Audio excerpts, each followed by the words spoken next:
Good afternoon, folks. Here I am anchored in just outside the marina at Funchal. Quick pan round, and I'm going into the town to get some supplies. Kind of a bit of a mixed bag today. Blue skies, grey cloud over the island. But I'm in my dinghy, little piglet, and we're going to head off over towards the marina. So here we are, just coming round into the marina.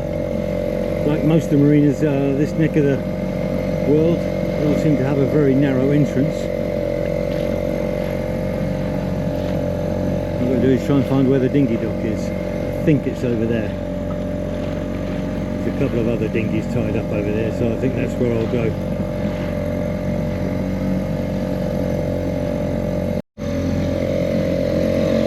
So that first marina I went into, that one there, that's for the catamarans and local boats. And this is the proper marina, if you like.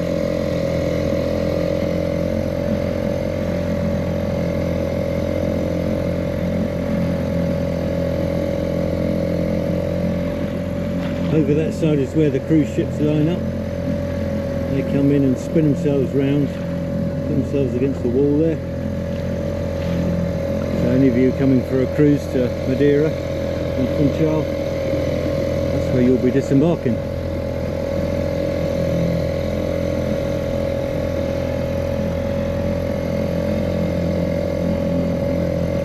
Okay, so hunt the dinghy bark. Gotta make sure nothing's coming out.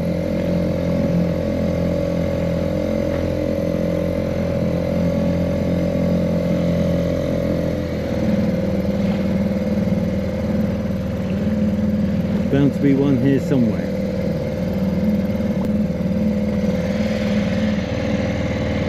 Here's me.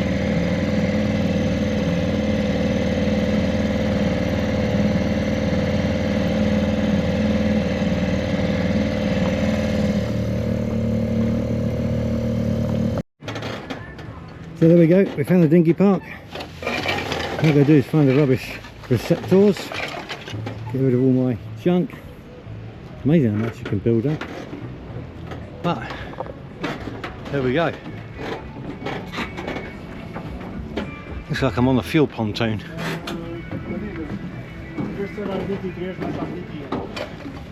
I head up the ramp underneath the fuel pipe, like so.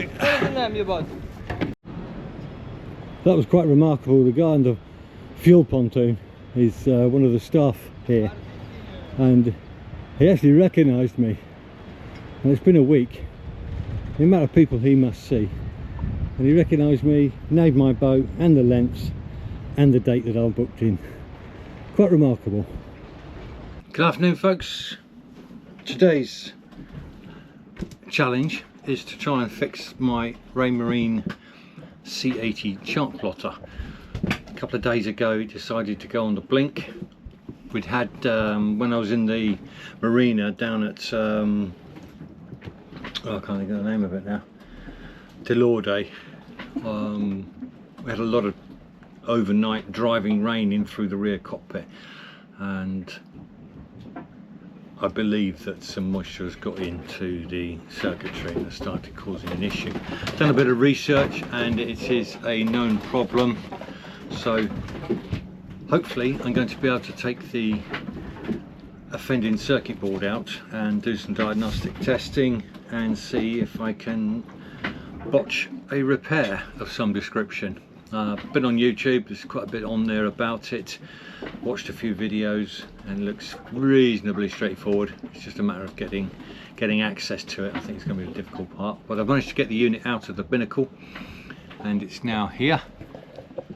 That is it there. So I've basically got I took the plastic cover off, and I've now got to take this off to be able to get this gasket up, which I understand behind it there is a ribbon and a circuit board, which may need some TLC. Let's see how we go. Right, managed to get all the screws out. So we've got a nice little box of tiny screws there in a tray. We are rocking and rolling somewhat at the moment, so not too sure how that's going to affect my ability to get this unit apart. I need a screwdriver.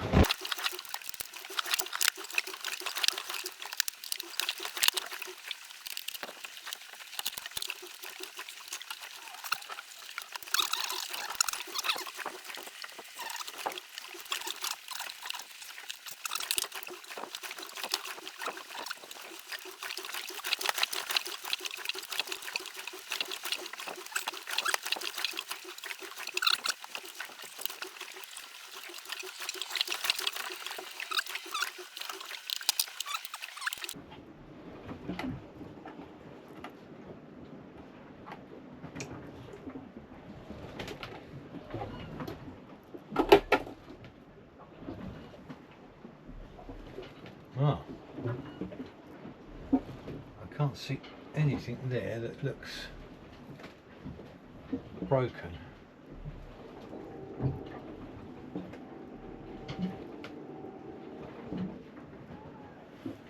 the best of my knowledge.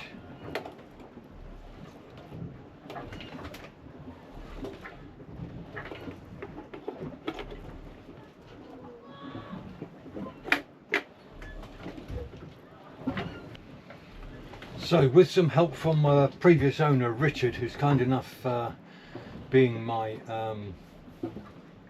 technical support, we've now got circuit board off and all the circuits there look really good, and on the back there's no damage either to any of these runs, which is good news because I didn't fancy trying to solder those in these conditions. And that all looks pretty good, but what we have got, and he said previously he's had to clean the connections on the ribbon, so I'm just going to give those a gentle brush. I think there's only one side to them. There is. I've got a soft fibre brush here I'm using. Get hold of the little critter. Give that a clean, and he suggests I give it a wipe over with some WD-40 and a cloth. So we'll give that a scrub first.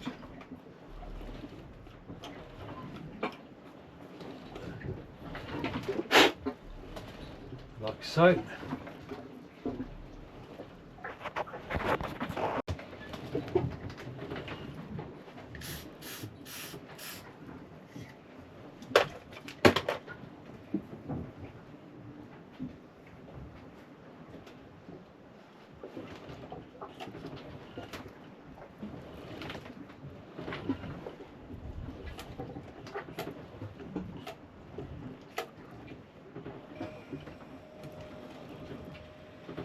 Okay, that's that all nice and clean. I guess somehow I ought to try and get that in there clean. I've got no idea how they're going to do that. No idea.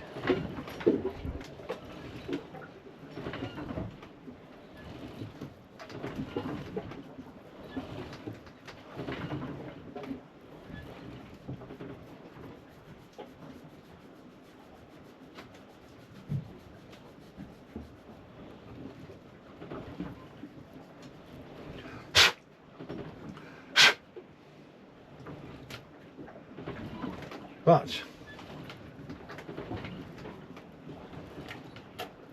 that's that. And the tricky bit, I think, is going to be getting that not only to just go in there. How am I going to hold that? Can't put gloves on it. That somehow going to go in there.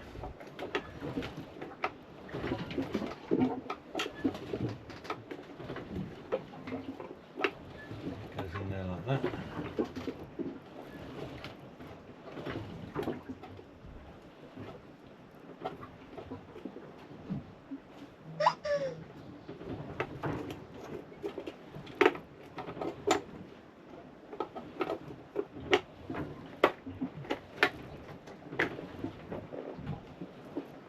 Like that. Then we got this little black bar here.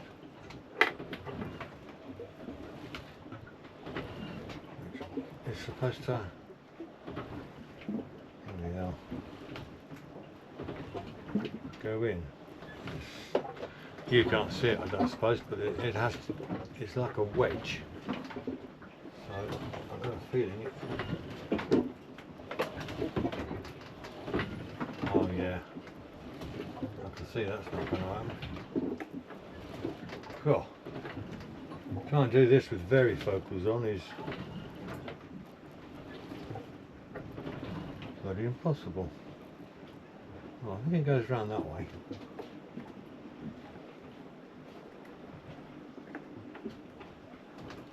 That. And it should just push in.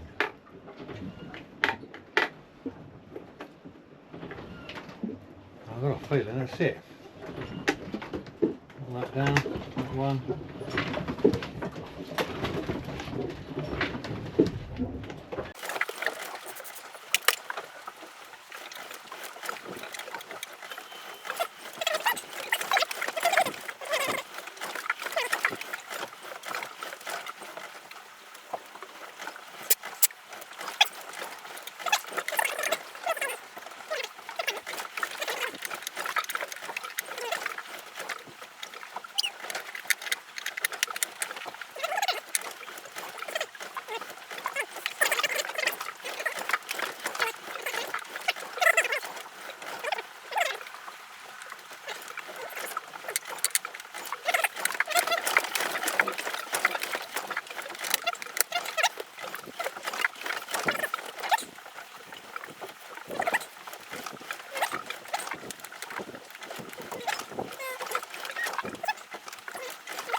Okay, so what we've got to do now is try and get this fitted back together. That goes in there. And then try and do this one, it's falling apart. You can see this cover sits on the back, something like that. And that hopefully will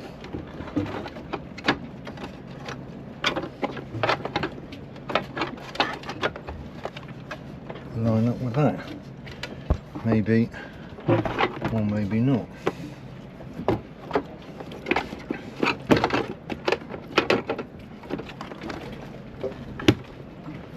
What I don't want to do is lose these screws.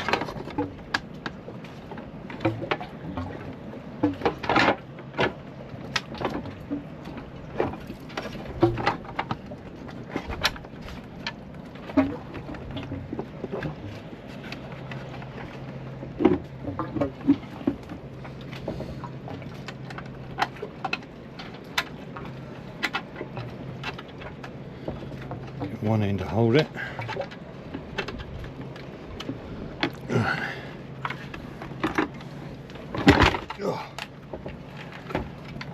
Doesn't help when the waves are chucking me around all over the place. No one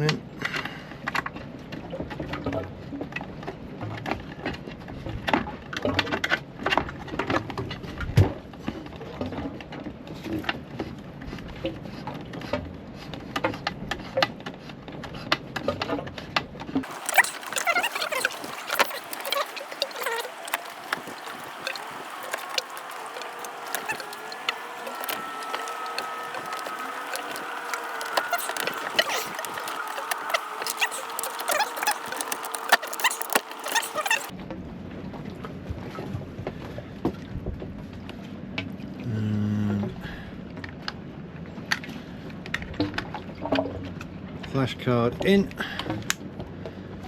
Okay, let's go and fire up the power to it.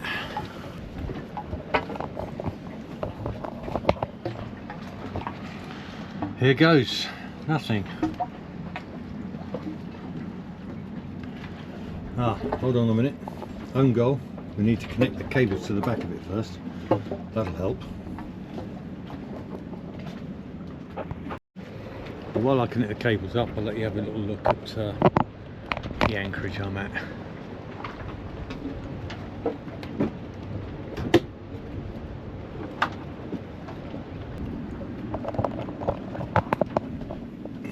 Okay, take two. Main screen.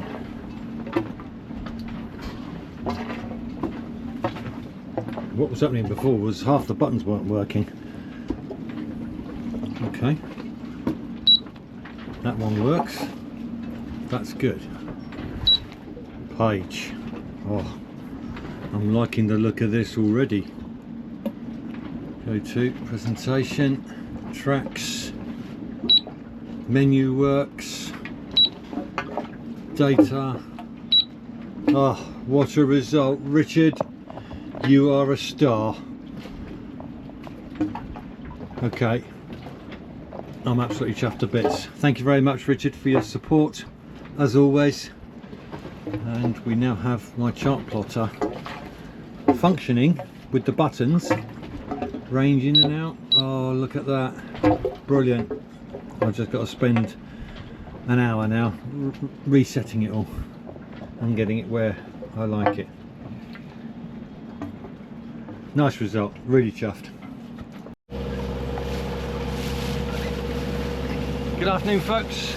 Just give you a quick update. I've been anchored at Funchal, or just outside Funchal in the anchorage, and been there about five days now.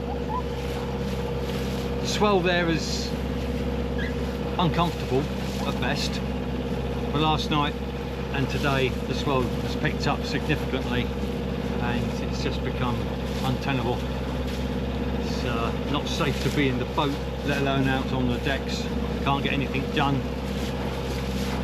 for fear of being thrown off the side, and inside cooking's virtually impossible, sleeping was very difficult. So I decided, got an engine, got sails, got time, so picked the anchor up.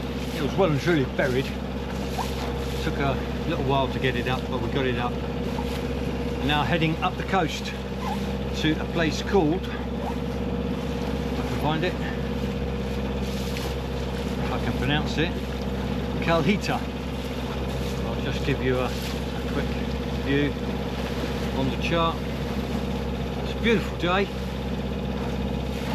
Wind's about 10 knots, but unfortunately it's coming right on my nose, so we've got the motor on.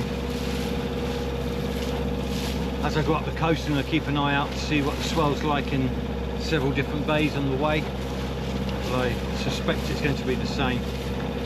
So we're going to pop up towards the marina and have a look there, see if they've got space for a couple of nights. Give me a break, get some sleep. Okay. Have a look on the chart. Swing you around. I've been here. Just coming around this headland here, which is that headland there. And then once I get past that, I'm going to head on up here to roughly there.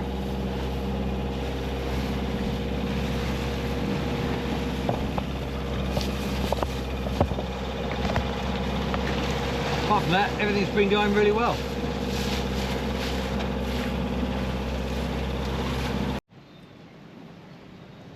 Right, here we go. Well, I didn't find an anchorage. I have found a marina, and it looks to be very nice in here. Seems to be quite a bit of space. Quite a few berths are about. But yeah, I don't think I'm in the ideal place. That's it. I'm sweating buckets. It's 7 o'clock, 7:15, and it's hot, really hot. So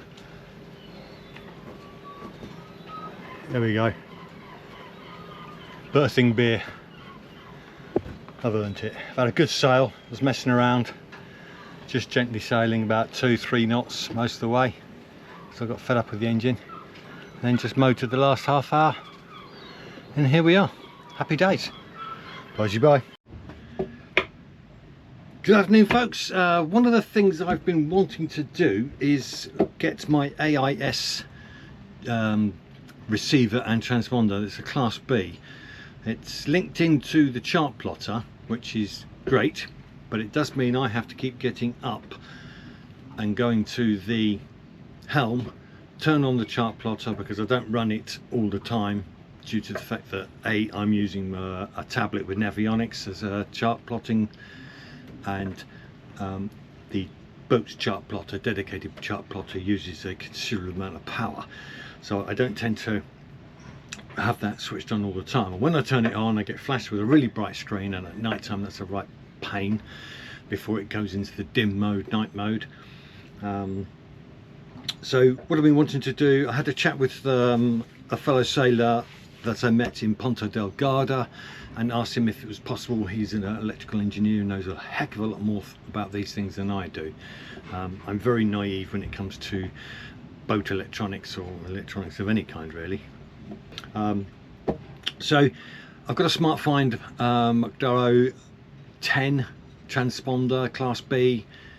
Asked him if it was possible to plug something into it to give me a Wi-Fi signal from the AIS signal inputted in, and he said yes. And after a little bit of research that he did with all the right information that I gave him, he came up with a company that's been absolutely brilliant. Digital Yacht. I'm in no way affiliated with them. I bought and paid for out of my own money all the stuff that I got from them, so there's no sponsorship or anything like that. It's just that's a UK company. Delivery was absolutely fantastic to my home address, and my wife brought it out to me when she came out to me in Madeira, which is where I am now. So just going to take a quick run through of how we put it all together. This is what's in the box. So these are the kits I got. I got the Navlink 2, which will give me a Wi-Fi output from my AIS unit, and I needed a cable NMEA cabling kit, which allows me to set up the 2000 backbone, because I'm on the 0183 system at the moment. So there we go. So in the box you've got your main backbone and a drop down cable, which will enable me to go to my Navlink 2. This is the Navlink 2, and this box also came with a power cable, but I've actually already fitted that power cable before I thought about videoing it. So this goes into like that. The power cable goes into the backbone, and any other piece of equipment such as my Navlink 2 will also plug into that. So it's pretty much plug and play. We'll see how it goes. Okay, just got to fix this in.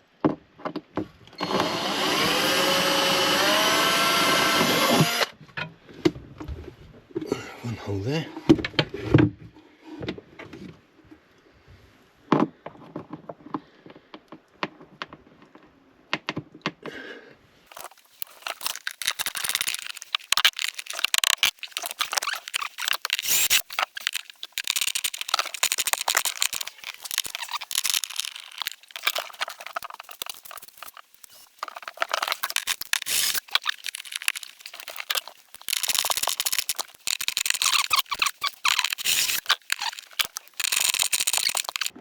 So that's the main backbone unit for the NMEA 2000.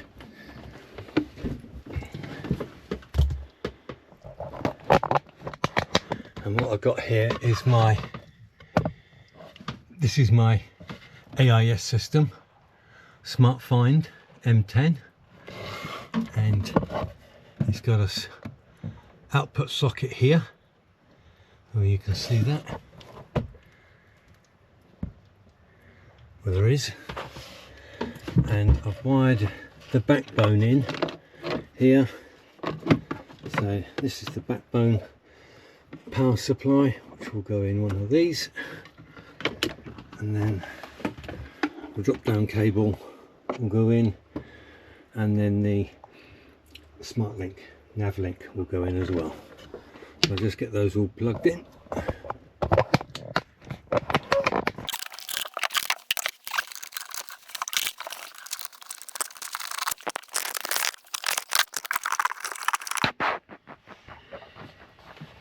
I'm doing very well with this camera, filming malarkey. Okay, so here we go.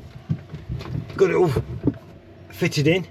This is the AIS transponder and receiver. So plugged in the NEMA 2000 cable to there, goes up to the backbone. I've got a power supply coming from my battery up to the backbone.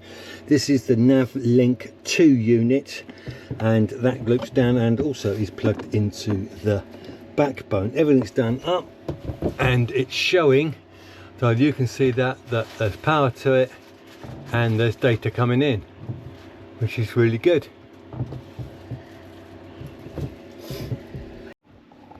Okay, try this again. Just had to quickly read up and double check what I was doing. So I went into settings on the tablet, onto the Wi-Fi preferences. This is the Nav Link 2. I selected that. You can then come out of there, go into my boating app, and I needed to go into paired devices, and up here you can see the digital yacht and the network. It says it's receiving data, it's connected. So come away from there, back onto the screen, and when I zoom in I can see boats here, and I should be able to select one, interrogate it, and it gives me a number.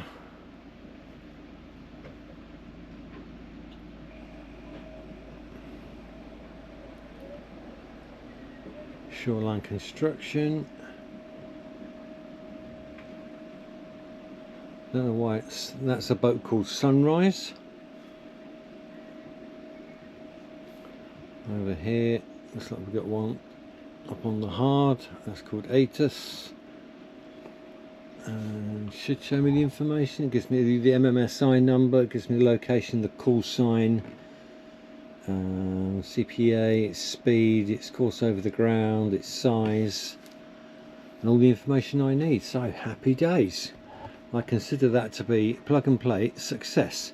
Thank you very much, Paul from Mirage, and thank you very much Digital Yacht for supplying such good quality kit. Like I said, I'm not sponsored by Digital Yacht in any way, shape or form. I purchased all the equipment that I've shown, the Nav Link 2 and the starter cable kit, out of my own pocket. But credit where it's due, I'm not an electronics person whatsoever, and I've really found it fairly straightforward to be able to connect and get this up and running and working, and it's going to make my life a lot easier, being able to see AIS data from down inside and then just stick my head up and have a quick scan around with the binos to double check anything that might not be shown on that AIS. Bye. Well, that's it folks, thanks very much for watching. Hope you enjoyed the episode. Bit of a mixed bag there. Don't forget, if you enjoyed it, give me a like, a thumbs up and subscribe, and you'll get notified when next video comes out. Take care, bye.